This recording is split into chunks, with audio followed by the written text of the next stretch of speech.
पहली बात तो आपको बताना है कि कल जो क्रेडिट स्विस का मामला हो चुका है वो डेफिनेटली एक नेगेटिव कंसर्न है मार्केट के लिए, क्योंकि जब भी इमरजेंसी फंडिंग कोई भी बैंक को मिलती है तभी डेफिनेटली सिचुएशन बहुत प्रिकेरस होती है।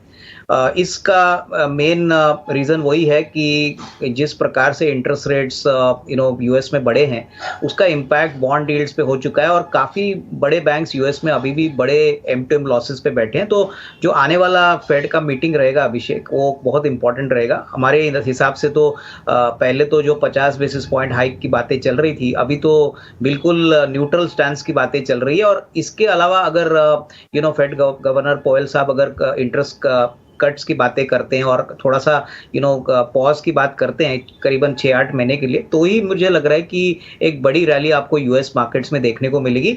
और हम सारे इंडियन मार्केट्स में जो प्लेयर्स है वो बेसिकली यूएस मार्केट्स को ही गाइडिंग फोर्स लेके चल रहे हैं, क्योंकि पिछले 2 महीने से हम यूएस मार्केट्स को प्रॉपरली ट्रैक कर रहे हैं। तो मेरे ख्याल से 22 तारीख की मीटिंग बहुत इंपॉर्टेंट रहेगी। होपफुली अगर पॉजिटिव सरप्राइज आ गया, कमेंट्री डोविश रहेगी, तो आपको एक बहुत अच्छा यू टर्न और शॉर्ट कवरिंग रैली आपको मार्केट्स में देखने को मिलेगी, both US as well as India में। रही बात मार्केट में सिचुएशन क्या है, मुझे लग रहा है कि देखिए अभी बाजार 17,000 का लेवल तोड़ चुका है, अभी हम क्लोज टू 16,900 है।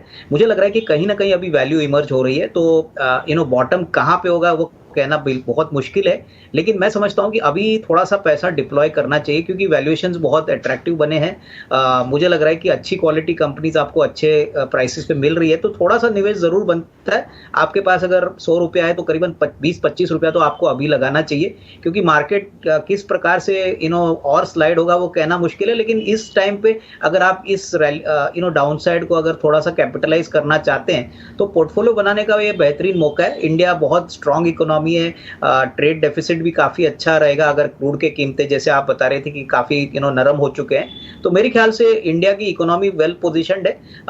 बैंकों के लिए भी कोई घबराहट की बात नहीं है, बट सेंटिमेंट नेगेटिव है।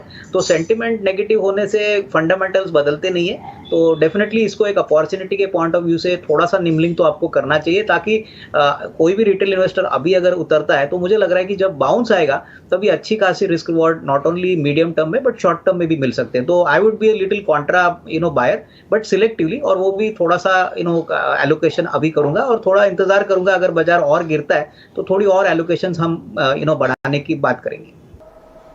आई थिंक देखिए पूजा, इन्होंने थोड़ा सा ऊपरी लेवल पे बीएससी लिया है। बीएससी एक प्लेटफॉर्म बेस्ड बिजनेस है और मुझे लग रहा है कि देखिए बीएससी में काफ़ी ट्रिगर्स है। एक तो एनएससी का आईपीओ है जो पॉसिबली अगले 6 से 12 महीने में आने की पॉसिबिलिटी रहेगी। दूसरा, इनके पास काफ़ी ऐसे अच्छे एसेट्स हैं, जैसे कि इनका एक mutual fund, star mutual fund का प्लेटफॉर्म है, सीडीएसएल की होल्डिंग है। मुझे लग रहा है कि अगर इनका नज़रिया शॉर्ट टर्म है तो इसमें कोई बड़ी अपसाइड आएगी ऐसा लग नहीं रहा है, क्योंकि मार्केट्स वोलेटाइल होते हैं तो ऑब्वियसली एक्सचेंजेस के स्टॉक्स भी थोड़े अंडर परफॉर्म करेंगे। बट अगर इनका नजरिया 1.5-2 साल का है तो मेरे ख्याल से इन्होंने 20 शेयर खरीदे हैं 700 रुपए में। मैं कहूंगा कि और थोड़े शेयर्स खरीद लीजिए। करंट प्राइस बहुत अट्रैक्टिव लग रहा है from long term point of view, क्योंकि ये बिजनेस आने वाले सालों में बहुत अच्छी तरह से एक्सपांड होगा और जैसे जैसे मार्केट सेंटिमेंट इंप्रूव होगा आपको एक अच्छा रिस्क रिवॉर्ड का ट्रेड मिल सकता है। तो मैं कहूंगा कि थोड़ा सा और एवरेज करके यहाँ पे पोजीशंस होल्ड करिए, अपनी पोजीशन लॉस में मत काटिए। कंपनी अच्छी है लेकिन थोड़ा सा एवरेज करना जरूरी है, ताकि आपकी एवरेज कॉस्ट कम होती है तो आने वाले जो समय में आपको अच्छा रिस्क रिवॉर्ड मिलेगा। देखिए मुझे लग रहा है कि एसआईपी का कोई डायरेक्ट कोरिलेशन बीएससी के शेयर पे नहीं है, लेकिन सेंटिमेंट खराब होता है जब एसआईपी लोग बंद कर देते हैं। मेरे ख्याल से देखिए मार्केट सेंटिमेंट ओवरनाइट भी बदल सकता है अभिषेक, और ये बात तो हम सभी लोग जानते हैं कि मार्केट में आपको ऐसे समय पे अच्छे क्वालिटी स्टॉक्स में निवेश करना है।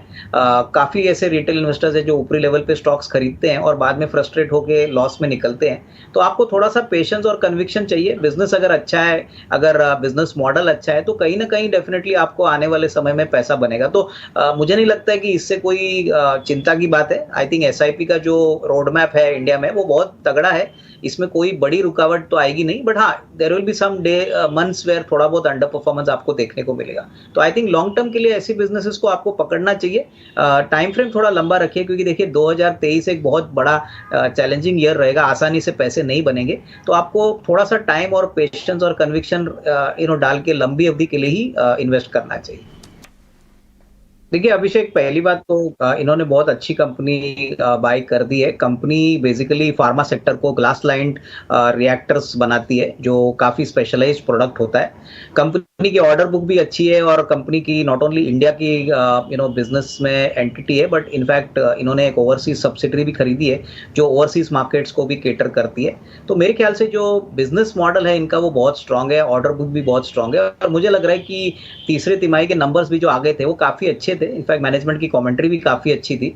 और मुझे लग रहा है कि देखिए, अगर नजरिया इनका कम से कम साल 1.5 साल का है, तो इस बिजनेस में जो इनका कॉम्पिटिटिव एडवांटेज है वो है कि बहुत लिमिटेड नंबर के सिलेक्टेड प्लेयर्स ही अवेलेबल है, क्योंकि ये बिजनेस बहुत टेक्नोलॉजिकली इंटेंसिव है, और सभी लोगों के पास टेक्नोलॉजी नहीं है।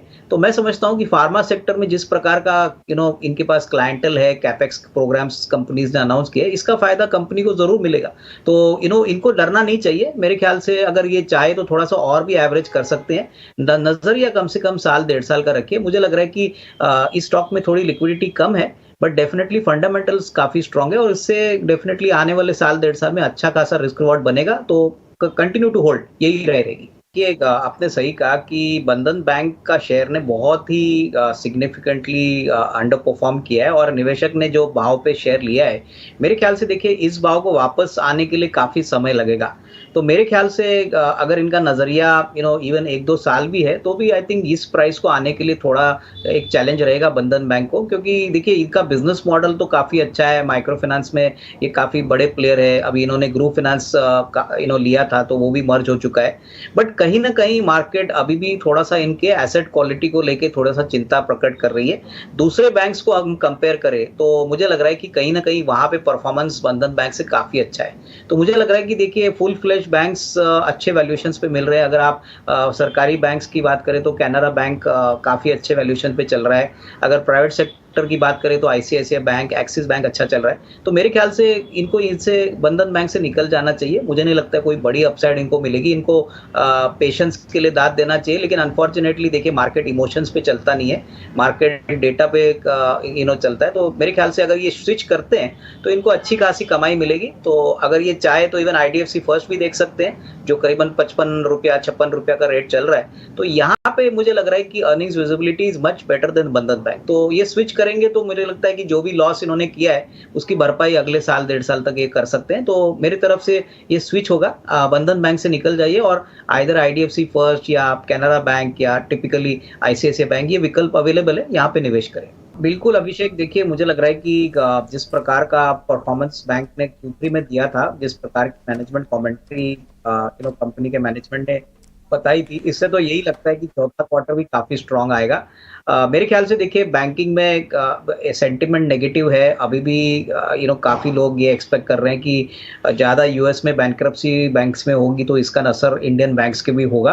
बट मुझे लग रहा है कि देखिए इंडियन बैंकिंग सिस्टम काफी वेल पोजिशनड है। इनफैक्ट बैलेंस शीट जो पिछले 10 साल में खराब हुई थी, ये काफी अभी इम्प्रूव हो चुकी है। और प्राइवेट सेक्टर में हमने देखा है कि इंडसइंड बैंक के पास अच्छा खासा कासा भी है, लोन बुक ग्रोथ भी अच्छा है, ये काफी वेल डाइवर्सिफाइड है। इनफैक्ट कमर्शियल व्हीकल का काफी significant amount of Ashok Leyland का फाइनेंसिंग भी ये करते हैं। तो मेरे ख्याल से देखिए रिटेल और कॉर्पोरेट का लोन बुक भी काफी अच्छा मिक्स है। तो किसी को अगर लंबी अवधि के लिए खरीदना है तो मैं समझता हूँ कि इसमें कोई डाउट नहीं कि नंबर्स अच्छे आएंगे। सेंटिमेंट थोड़ा वीक है तो हो सकता है कि स्टॉक थोड़ा सा रेंज में रहे, बट अगर आपको फंडामेंटल व्यू लेके थोड़ा सा मीडियम टू लॉन्ग टर्म निवेश करना है तो ये अच्छी प्राइस है जहां पे आप एंट्री कर सकते हो। नजरिया कम से कम 12-18 महीने का रखें। कि इस निवेशक ने अभी रिसेंटली ये शेयर खरीदा है, क्योंकि रिसेंटली कंपनी को बहुत बड़ा ऑर्डर इलेक्ट्रिक व्हीकल बसेस का मिला था, तो उसके कारण स्टॉक में बहुत छोटे समय में अच्छी तेजी आपको देखने को मिली। मैं समझता हूं कि देखिए कंपनी का फ्यूचर काफी स्ट्रांग है, क्योंकि जिस प्रकार के ऑर्डर्स अभी स्टेट अंडरटेकिंग्स अनाउंस कर रहे हैं, इसमें काफी बड़ा शेयर ओलेक्ट्रा ग्रीन टेक्नोलॉजी को मिल रहा है। और रिलायंस के साथ भी इनका करार है हाइड्रोजन के बसेस के लिए। तो डेफिनेटली डेफिनेटली आगे का रोड मैप अच्छा लग रहा है।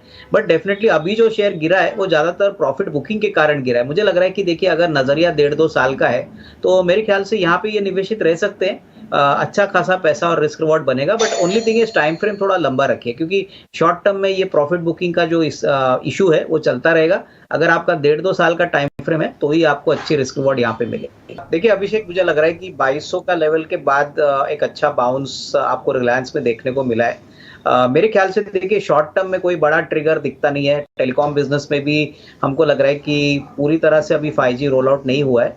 एक बार पूरी तरह से pan India 5G roll out होता है तो डेफिनेटली आरपूस बढ़ने के लिए एक स्कोप काफ़ी अच्छा रहेगा। और मेरे ख्याल से देखिए अभी इंडस्ट्री में प्राइसिंग पावर वापस आ गई है। मुश्किल से 2 प्लेयर्स बचे हैं, तीसरा प्लेयर तो काफ़ी खराब कंडीशन में है।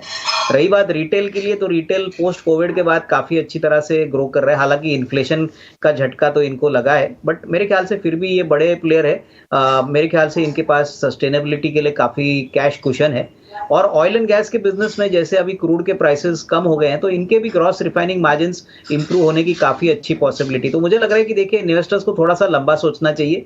अगर नज़रिया शॉर्ट टर्म है तो हो सकता है कि स्टॉक थोड़ा सा लैकलस्टर रहे, बट अगर आपका कम से कम 12-15 महीने का व्यू है, तो मुझे लग रहा है कि इस लेवल से डेफिनेटली एक अच्छा री रेटिंग और अच्छा बाउंस आपको मिलेगा। But you need to be invested in Reliance for a slightly longer time frame, तभी आपको पैसा मिलेगा। ट्रिगर्स तो बहुत है। जियो का पब्लिक इशू अगले साल 1.5 साल में आने की अपेक्षा है। रिटेल बिजनेस को भी अनलॉक करने की बातें हुई है, तो ये कभी ना कभी होगा। और मुझे लग रहा है कि इन्वेस्टर्स को अच्छा खासा पैसा बनेगा इसमें, प्रोवाइडेड वो थोड़ा लंबा सोचे, लंबा इसमें इन्वेस्ट करें।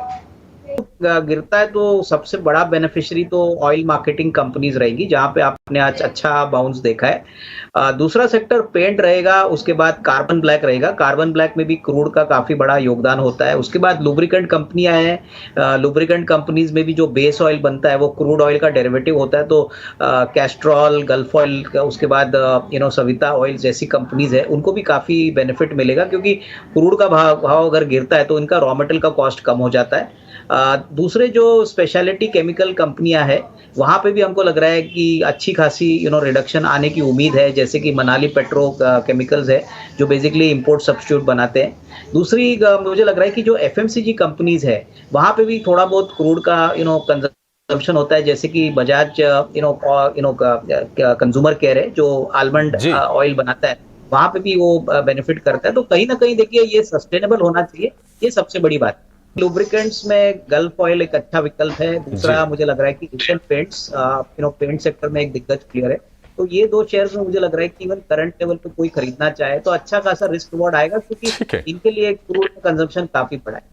ये अभिषेक, जो इन्वेस्टर ने ये खरीदा है, अगेन वही मिस्टेक जो नॉर्मल रिटेल इन्वेस्टर्स करते हैं, थोड़ा सा ऊपरी लेवल पे इन्होंने खरीदा है, क्योंकि कंपनी तो इन्होंने बहुत अच्छी सेलेक्ट की है। मेरे ख्याल से अगर इनको पैसा बनाना है तो मेरे ख्याल से कम 12-15 मंथ्स का टाइम फ्रेम लेके यहाँ पे होल्ड करें, क्योंकि देखिए डिफेंस स्पेस में अभी भी जो ट्रैक्शन है, अभी भी जो गवर्नमेंट का फोकस है वो बरकरार है। काफ़ी बड़े अनाउंसमेंट्स आत्मनिर्भर भारत के पॉइंट ऑफ व्यू से इन्होंने किए हैं। तो डिफेंस सेक्टर में मजगांव डॉक में सबसे बड़ी बात है कि इनके पास 4-4.5 हजार करोड़ की ऑर्डर बुक है। ये कंट्री के सबसे लीडिंग शिप मैन्युफैक्चरर्स है, डिफेंस के शिप्स बनाते हैं। तो कहीं ना कहीं अगर इनका नजरिया शॉर्ट टर्म है तो मैं नहीं समझता हूँ कोई बड़ा अपसाइड आएगा। बट हाँ, अगर ये 12-15 मंथ्स टाइम फ्रेम होल्ड कर सकते हैं तो थोड़ा सा एवरेज भी कर लीजिए, क्योंकि इनका बाइंग प्राइस थोड़ा सा और कम हो जाएगा।